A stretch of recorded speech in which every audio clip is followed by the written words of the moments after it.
दोस्तों, राजस्थान का competition exam में आपके चक्रवृद्धि ब्याज का टॉपिक आता है और चक्रवृद्धि ब्याज का टॉपिक चल रहा है। उसी के अंदर आज अपन इस वीडियो में किस्त वाले क्वेश्चंस करने वाले हैं, यानी किस्तों के आधार पर जो प्रश्न आते हैं वो करने वाले हैं। किस्तों के आधार पर जो प्रश्न आते हैं वो करेंगे, किस्त आधारित प्रश्न और अलग टाइप का भी क्वेश्चन करने वाले हैं। तो कैसे करेंगे इन क्वेश्चंस को देखते हैं। तो सबसे पहले क्या करना है, सबसे पहले आप देखो क्वेश्चन को पढ़ो। 16,400 रुपए का ऋण राहुल ने लिया है 5% CI की दर से और वादा किया है कि 2 बराबर किस्तों में धन चुका देगा। तो बताओ किस्त की राशि क्या होगी। तो आपको क्या करना है, आसानी से करना है तो रेशियो मेथड यूज करना है। रेशियो मेथड से अपन कैसे करेंगे, सबसे पहले आपको दर को उठाना है। दर को उठाया, दर कितनी आई 5%। 5% का मतलब कितना हो जाएगा 5/100 और 5/100 आता है तो इसको आप क्या लिखते हैं 1/20। ठीक है, तो ये 1/20 आ चुका है। अब 1/20 में ये एक क्या शो करता है, आपने पहले भी देख रखा है, नहीं देख रखा है तो देखिएगा, ये होता है CI और ये आपका होता है P। तो P यानी कि मूलधन, ठीक है, और मिश्रधन ये रहा। मूलधन आपका है 20 तो मिश्रधन 20 में 1 जोड़ देंगे तो 21। तो ये फर्स्ट ईयर के लिए, ये आपका सेकंड ईयर के लिए। इस प्रकार से आपको परफॉर्मा याद करना है और क्वेश्चन को करना है। कैसे करना है देखिएगा, कितनी बराबर किस्तें हैं, 2 बराबर किस्तें हैं। तो एक बार 20 का स्क्वायर और एक बार 21 का स्क्वायर। अब कैसे करना है इसको समझिएगा। अगर आपने समझ लिया तो बहुत आसान हो जाएगा। अगर आप फॉर्मूले से करना चाहेंगे तो फॉर्मूले से करेंगे तो ये लंबा चौड़ा पड़ जाएगा। ठीक है, तो देखिएगा कैसे करेंगे। 21 का स्क्वायर कितना होता है 441। अब आपको इसको भी क्या करना है, 441 बनाना है तो इसको भी 21 से गुणा कर देंगे तो 441 आ जाएगा। तो प्रत्येक किस्त आपकी हो गई 441 की। प्रत्येक किस्त हो गई आपकी 441 की। 2 किस्तें हुई, प्रत्येक किस्त 441 की। अगर इसको 21 से गुणा किया तो इसको भी 21 से गुणा करना पड़ेगा। ठीक है, तो इसको 21 से गुणा कर दिया तो अब आपके पास क्या आया वो लिखो। कैसे लिखेंगे, 21 दूना 42 तो ये हो गया आपका 420 और 20 का स्क्वायर ये आपके हो गया 400।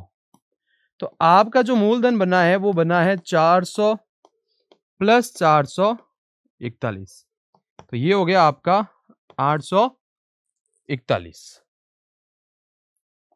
ठीक है, सॉरी 420 में 400 जोड़ेंगे, माय मिस्टेक। 400 में 420 जोड़ेंगे, ये ना 420 और ये 400 मैंने वो जोड़ दिया था, माय मिस्टेक। 400 प्लस 420 करेंगे तो ये हो जाएगा आपका 820। ये आपका मूलधन आ गया। तो अब देखो आपके पास क्या निकालना है, प्रत्येक किस्त की राशि निकालनी है। तो बहुत इजी है, कैसे करेंगे देखिएगा। आपके पास मूलधन कितना आया 820, क्वेश्चन में कितना दिया हुआ है 16,400। 16,400 में जो आपका मूलधन आया है 820 लिख देंगे, इनटू यहां पर कितने की किस्त है, प्रत्येक किस्त 441 की है तो 441 यहां लिख देंगे। 0 से 0 गया, ये गया 20 इंटू 441 तो ये आया 0, 2 एकम 2, 4 दूनी 8, 4 दूनी 8, 8,820 रुपए प्रत्येक किस्त होगी। तो इतना इजी क्वेश्चन है, आपको परफॉर्मा समझ में आना चाहिए। अगर 2 साल लिखा हुआ है तो अपन को इस प्रकार से करना है, 3 साल आएगा तो नीचे एक और साल अपन लेंगे। कैसे लेंगे, एक और क्वेश्चन देखते हैं। क्वेश्चन में फिर से क्या बोला है, 20% की रेट है और 2 बराबर किस्तें हैं। तो आपको क्या करना है समझिएगा, 20% है तो 20% को अपन कैसे लिखते हैं 20/100 और डायरेक्ट याद है तो 1/5। ठीक है, ये आपका क्या है मूलधन है, ये आपका क्या है वो चक्रवृद्धि ब्याज है। ठीक है, तो आप सबसे पहले यहां मूलधन लिखेंगे और यहां पे क्या लिखेंगे मिश्रधन। तो मूलधन कितना है 5 पहले वाले का, ठीक है। सेकंड वाले के लिए 2 साल की बोला है, 2 किस्तें बोली है, ठीक है। तो यहां पे आप लिखेंगे 5 का स्क्वायर। अब मिश्रधन कितना हो जाएगा 5 और 1 6, तो 5 और 1 6 हो गया तो 6 और यहां लिख देंगे 6 का स्क्वायर। 6 का स्क्वायर कितना होता है 36, तो यहां पे भी 6 से गुणा कर लेना है बराबर बनाने के लिए, क्योंकि दोनों किस्तें बराबर है तो इसको 6 से गुणा कर लिया तो ये भी कितना हो गया 36। इधर 6 से गुणा किया तो इधर भी 6 से गुणा करो, 6 पंजे 30, पचम 25। तो अब आपका ये मूलधन कितना बन गया, मूलधन आपका आ गया देखो 25 और 30 यानी कि 55 और मिश्रधन आपका कितना आया प्रत्येक किस्त के लिए 36 आया है, प्रत्येक किस्त के लिए ना टोटल बोलता तो अपन दोनों को जोड़ देते, ये प्रत्येक किस्त का 36 आया है।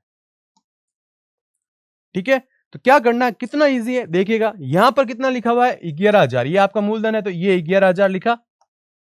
आपका मूलधन कितना आया यहां पे 55, लिखिए 55 इनटू यहां पर आपके पास कितना आया हुआ है 36, तो लिख देंगे 36।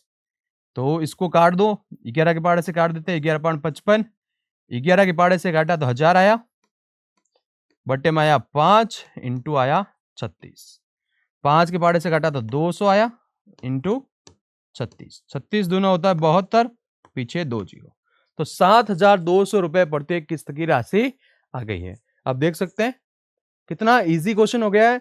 आपको अगर रेशियो मेथड नहीं आता है तो आपको फॉर्मूले याद रखने पड़ेंगे हर क्वेश्चन के लिए, वो टफ होते हैं, फॉर्मूले याद रखेंगे, स्टेप बढ़ेंगे, ध्यान रखिएगा। इसलिए मैंने बोला है साधारण ब्याज हो चाहे चक्रवृद्धि ब्याज, लाभ हानि हो या फिर हमारे पास प्रतिशत हो, सबके अंदर रेशियो मेथड लगाते हैं और आसानी से आंसर निकालते हैं। चलिए देखते हैं अगला क्वेश्चन। क्वेश्चन अब क्या बोल रहा है, 25% बोला है और दर दे दी है 25% की और टाइम दे दिया है 3 बराबर किस्तों के लिए, यानी कि अब 3 बराबर किस्तों के लिए करना है तो 3 साल ले लेंगे अपन और अलग अलग कैसे करेंगे देखेंगे।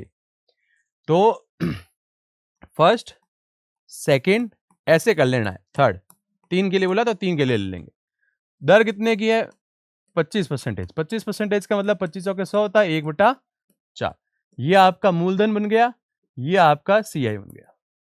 ठीक है, 4 4 का स्क्वायर 4 का क्यूब, 5 5 का स्क्वायर 5 का क्यूब, इस प्रकार से आपको करना है, मेथड समझ में आना चाहिए। ठीक है, अब किसी को प्रॉब्लम हो सकता है कि ये हमको याद नहीं रहते, तो इसलिए आपको प्रैक्टिस करनी पड़ेगी ज्यादा से ज्यादा। जितनी ज्यादा आप प्रैक्टिस करेंगे उतने ज्यादा क्वेश्चंस होंगे। अगर आपने प्रैक्टिस नहीं की और खाली इनको समझा तो क्वेश्चंस नहीं होंगे, आप प्रैक्टिस सीट के भी क्वेश्चंस नहीं कर पाएंगे। तो चलिए देखते हैं इस क्वेश्चन को आगे कैसे करना है। तो यहां पर हो गया हमारे पास 125, तो इसको भी 5 से गुणा करा लो, ये भी हो गया 125। इसको किससे गुणा करेंगे 25 से गुणा कराएंगे ताकि ये बन जाए 125। ये तीनों किस्तें आपस में बराबर बनानी है आपको। ठीक है, आपस में क्या बनानी है, बराबर बनानी है। तो इस तरफ भी आपको 25 से गुणा कराना पड़ेगा, इस तरफ आपको 5 से गुणा करना पड़ेगा। तो ये आपका 125 आया प्रत्येक किस्त, 125 आया प्रत्येक किस्त। ठीक है, इतना आपको समझ में आ गया होगा। अब इनको कैसे करना है, तो इनको तो क्या करना है 25 100 के 100 प्लस 4 चौक 16 16 पाँच 80, 4 चौक 16 16 चौक 64। अब इनको तीनों को जोड़ देंगे तो 4 8 6 14 का 4 हाथ से लगी 1 244, तो ये हो गया 144 और 100 244। ठीक है, तो क्या करना है, आपके पास ये क्या दिया हुआ है, ये आपके पास दिया हुआ है मूलधन, उठाया मूलधन को 4880 बट्टा आपका मूलधन कितना आया हुआ है ये देखिए 244, किस्त कितने की आ रखी है यहाँ पे 125 की, तो 125 से गुणा करा देंगे, इतना इजी है। इसको काटा 2 बार यानी कि 20 इंटू 125, तो ये हो गया 0 5 10 या सीधा सीधा सवा है हमारे पास, तो क्या आएगा 2 से गुणा करेंगे तो क्या आएगा 250 आ जाएगा, तो डायरेक्ट लिख दो आप। ठीक है, तो यहाँ पे मैं ये आगे लिख देता हूँ इसको, यहाँ आ जाएगा 250 और पीछे लग जाएगा 0। तो ये 2,500 रुपए की 3 किस्तें होगी, 2,500 रुपए की क्या होगी 3 किस्तें। तो इस प्रकार से आपको ये क्वेश्चंस याद रखने हैं, इस प्रकार से ही क्वेश्चन को करना है, प्रैक्टिस जितनी ज्यादा करेंगे उतने ज्यादा क्वेश्चंस होंगे। अब नेक्स्ट क्वेश्चन है, राकेश एक टीवी खरीदता है, ठीक है, 10% की सीआई की दर से वो वादा करता है कि 2,420 रुपए 2 बराबर किस्तों में पैसा चुका देगा। मतलब क्या है 2,420 आपके पास किस्त की राशि है, किसकी राशि है किस्त की, तो ये चीज मूलधन नहीं है, ये चीज याद रखिएगा किसकी राशि है, ये है किस्त। ठीक है, अब बताओ कि टीवी का वास्तविक मूल्य क्या था, वास्तविक मूल्य का मतलब ये मूलधन पूछ रहा है आपको, क्या पूछ रहा है मूलधन। अभी तक जो कर रहे थे उसमें मूलधन दिया हुआ था और किस्त निकाल रहे थे, अब किस्त दी हुई है मूलधन निकालना है। तो चलिए करते हैं क्वेश्चन।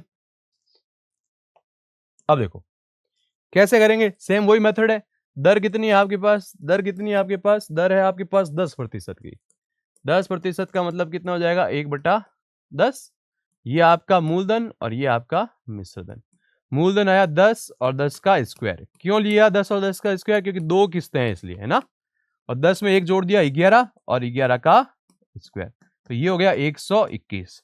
अब ऊपर वाले को भी 121 बनाना है तो 11 से गुणा कर देंगे, तो ये आया 121। तो इधर भी 11 से गुणा कर देंगे, ठीक है, और कुछ नहीं करना। तो आप इनको जोड़ेंगे तो ये हो गया आपका डायरेक्ट, चलो मैं जोड़ देता हूं, एक बार लिख देता हूं। 11 इंटू 10 110 प्लस 100, तो ये हो गया 210। ठीक, ये आपकी 121 रुपए प्रत्येक किस्त है। ये क्या है, 121 प्रत्येक किस्त है। वहां पे इन दोनों को जोड़ना मत, गलती हो जाएगी, ध्यान रखिएगा। प्रत्येक किस्त 121 की। अब देखो ये किस्त दी हुई है कितने की, 2420, 2420 रुपए की किस्त है। ये किस्त है तो बट्टे में किस्त लिखनी है, बट्टे में क्या लिखनी है, किस्त। ये बड़ी किस्त कितने की, 121 की, इनटू अब ये आपका मूलधन जो है 210 रुपए आप यहां पर लिख देंगे। अब आपको इसको क्या करना है, कट करना है। तो कट कर सकते हैं क्या, ये इसको काटेगा कितनी बार, 20 बार। 20 इंटू 210, तो दो अंडे लिख दिए, 21 दूना होता है 42, यानी कि आपका मूलधन कितना है, 4200 रुपए है। वास्तविक मूल्य है 4200। तो इस प्रकार से आपके क्वेश्चन हो जाएंगे। आपको यह पकड़ना है कि ये किस्त है या मूलधन है। यह ध्यान रखते ही आपके पास क्वेश्चन हो जाएंगे, एक ही पैटर्न से दो क्वेश्चन हो जाएंगे। इतना इजी है। चलते हैं आगे और देखते हैं क्वेश्चन को। अब ध्यान रखिएगा, ये क्या बोल रहा है, साढ़े नहीं है, 16 सही 2/3% दिया हुआ है कि दर से 3430 रुपए बराबर किस्तों में धन चुका देगा। बताओ कि वह धन क्या होगा। धन पूछा, इसका मतलब वो मूलधन पूछ रहा है। क्या पूछ रहा है, तो ये क्या है, किस्त है। इतनी चीज आपको ध्यान रखनी पड़ेगी। ये पकड़ लिया तो क्वेश्चन का आंसर हो जाएगा। तो इसको पकड़ लिया अपन ने, और अपन क्या निकालेंगे, दर। तो दर क्या है हमारे पास, यहां पर 16 सही 2/3, तो इसको क्या कर लेंगे, 16 48 2 50/3 परसेंटेज है, तो इसको लिख देंगे 1/6। क्या लिख देंगे, 1/6। ठीक है। अब आपके पास यहां पर 3 किस्तें बोली है, तो 1 2 और 3 किस्तें ले लेंगे इस प्रकार से। ये आपका मूलधन, ये आपका मिश्रधन।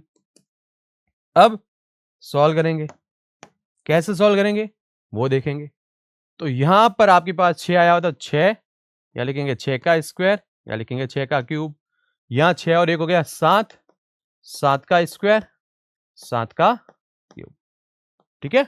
तो 7 का क्यूब कितना होता है, आपको पता है 343। अब क्या करना है, यहां पर भी ऊपर भी 343 बनाना है, तो 7 से गुणा करा देंगे, कितना हो जाएगा 343। यहां किससे गुणा करा देंगे, 49 से गुणा करा देंगे, 343। ठीक है। अब यहां पर आपको किससे 49 से गुणा कराना पड़ेगा, यहां पर आपको 7 से गुणा कराना पड़ेगा, और यहां पे कुछ नहीं करना है। तो अब आंसर कैसे निकालेंगे देखेंगे। ये हो जाएगा 216। ठीक है। ये हो गया 36 इंटू 7, 36 इंटू 7 यहां पे कर लेते हैं।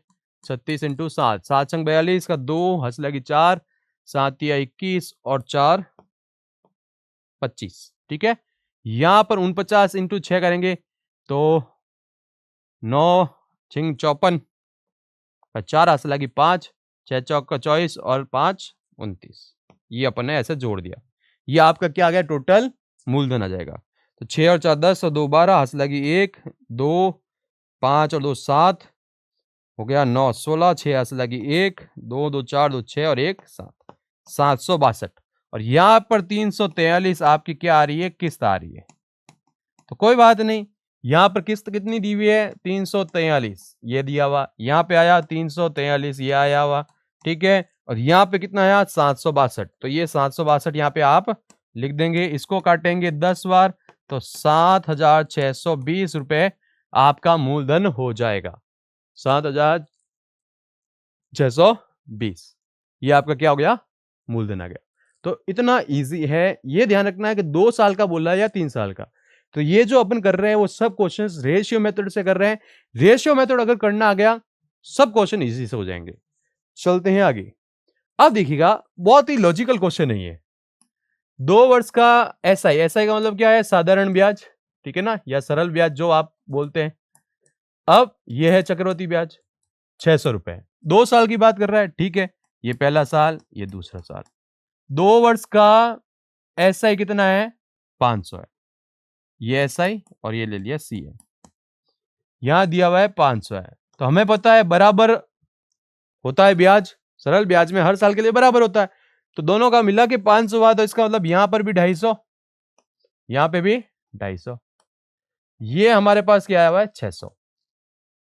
तो हमें यह पता है कि पहले वर्ष के लिए जो साधारण ब्याज होता है और जो चक्रवृद्धि ब्याज होता है वो दोनों बराबर होते हैं। ये हमेशा आपको याद रखना है, पहले भी वीडियो में डिस्कस किया है। 1 साल के लिए साधारण ब्याज और चक्रवृद्धि ब्याज बराबर होते हैं। तो अगर ये 250 है तो ये भी कितना होगा? 250। तो अब मुझे बताओ जरा, टोटल अगर 600 है तो ये कितना होगा? 600 में से 250 माइनस कर लेंगे तो कितना हो जाएगा? 350। क्वेश्चन ने क्या पूछी है? दर पूछी है। क्वेश्चन ने क्या पूछी है? दर। दर कैसे निकालते? ये पहले वर्ष का जो मूलधन था उसमें अपने पास ब्याज आया, ठीक है। दूसरे वर्ष का ये आया हुआ है। तो हमें क्या पता है? हमें पता है कि पहले वर्ष के ऊपर ही क्या लगता है? ब्याज लगता है। तब वो दूसरे वर्ष का बाद में क्या बनता है? मिश्र धन बनता है। तो यहां पर आपके पास इन दोनों का अंतर कितने का है? इन दोनों में अंतर कितने का है? 100 का। तो ये 100 लिख दिया। ये कितना है? 250। पहले वर्ष में कितना आया? 250। तो 250 लिख दिया इंटू 100। आपका आंसर आ जाएगा परसेंटेज में, है ना। बहुत इजी है, 0 से 0 काटा, 25 चौके 100, आंसर आया 40%। तो क्या ध्यान रखना है? हमेशा इस प्रकार के क्वेश्चन में यही करना है, इसके अंदर से माइनस करो, ठीक है। वो ब्याज आ जाएगा आपका। ब्याज आया, दर निकालने के लिए ब्याज के बट्टे में क्या कर लेंगे अपन? ये जो है मूलधन वो टेकेंगे नीचे और आंसर निकाल देंगे, ठीक है। तो ये चीज याद रखना है। अब यहां पर ये कोई बोलेगा कि ये तो ब्याज था, अपन ने यूं क्यों लिखा है, क्या लिखा है? तो हमें ये पता है कि दूसरे वर्ष के लिए आपको पता होगा चक्रवृद्धि ब्याज में जो पहले साल का मूलधन होता है उसमें ब्याज जुड़ता है, और ब्याज जुड़ने के बाद में दूसरे वर्ष का क्या बनता है? मूलधन बनता है। इसलिए मैंने यहाँ पे वर्ड मूलधन यूज किया है दूसरे साल के लिए, ठीक है ना। दूसरे साल के लिए क्या बनेगा? मूलधन बनेगा। आगे चलते हैं और क्वेश्चन को देखते हैं। 2 वर्ष का एसआई दिया हुआ है और सीआई दिया हुआ है ना, और यहां पर पहला साल, ये दूसरा साल, 400 रुपए। तो इसका मतलब ये भी 200 का, ये भी 200 का। लेकिन क्वेश्चन ने क्या बोला है? दूसरे वर्ष का सीआई कितना है? 300। सीआई दूसरे वर्ष का कितना है? 300। अब क्वेश्चन ने क्या पूछा? दर पूछा। बहुत इजी है। देखो क्या हुआ, हमें क्या पता है कि पहले साल का सीआई और एसआई दोनों बराबर होते हैं। अगर ये 200 है तो ये भी कितना होगा? 200 का। कॉमन सेंस, दोनों का अंतर निकालो, कितने का? 100 का। बट्टे में क्या कर लो? ये बट्टे में पड़ा 200। क्यों किया? क्योंकि दूसरे साल के लिए मूलधन बन जाएगा। इंटू आ गया 100, उड़ गया और ये आया 50%। 50% इसका आंसर आ गया, ठीक है। तो इतना इजी ये क्वेश्चन है। चलते हैं, अब देखो कितना अच्छा सा क्वेश्चन, कितना अच्छा क्वेश्चन, बहुत अच्छा क्वेश्चन, ठीक है। तो देखो, लेकिन डिजिट बड़ी है तो थोड़ा समझना है इसको।